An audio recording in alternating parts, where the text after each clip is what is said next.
So in this role of leading by example, what are some of the things that you really emphasize in terms of your relationships with your staff, some of the values that you share with them, and of course the organizational, great organizational culture that you built in your group?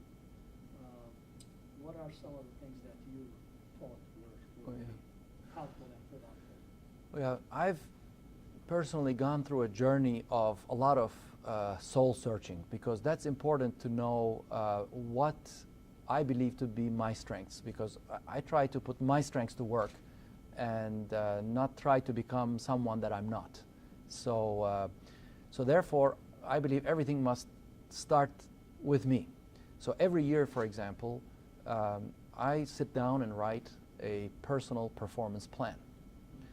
And I think a lot about it, and I make choices about what do I want to contribute to. Then I share that with my team, and I really expect that from every single one, because as professionals, our productivity can only be measured this way if we are very deliberate about what we aim to achieve. Business results, of course, we are accountable to that, but business results could be influenced by sometimes external factors to some extent. But individually, what are your performance goals? Every manager has to do that. So I do that every year, and I share it with my team, and then we get together as a team just to ensure that our respective goals are coherent with respect to the objectives of the business that we try to get. So this kind of discipline and sense of accountability of what every person will contribute is something that I try to impress upon a lot. Then I believe in empowerment, that people go get these wonderful degrees, have huge years of experience, they have great brains, and if they're not empowered to do their best, then we're really wasting a resource. So I try to create an environment where people feel they could take risks. Now, that doesn't mean, though, that there is a level of delegation without any concern and care.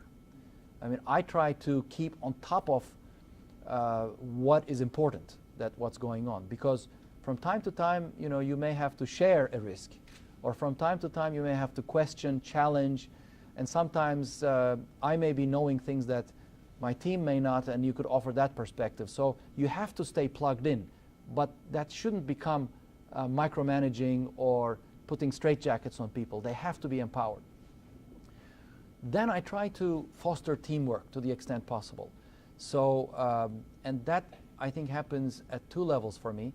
First, my individual relationship with every single team member should be such that there is trust, but at the same time within the group, that every single member of the group feels valued and contributing. So obviously this is a journey. This doesn't necessarily happen 100%.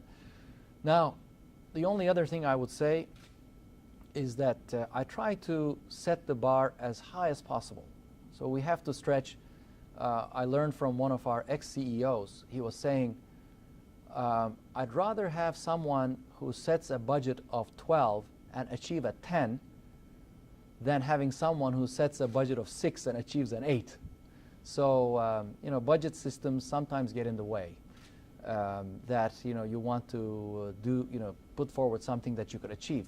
But I really would like to stretch a little bit, and it's okay to miss that number, as long as I know that you really stretched. You really stretch your thinking, your discipline, and everything. So, those are some of the ways. Openness and transparency is very important. I believe trust is built in a very difficult way. It takes a long time to build trust, and it's very, very fragile, and you could break it.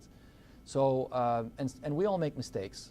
As long as there's openness and sincerity, where people can come and say, look, I didn't appreciate you doing this to me.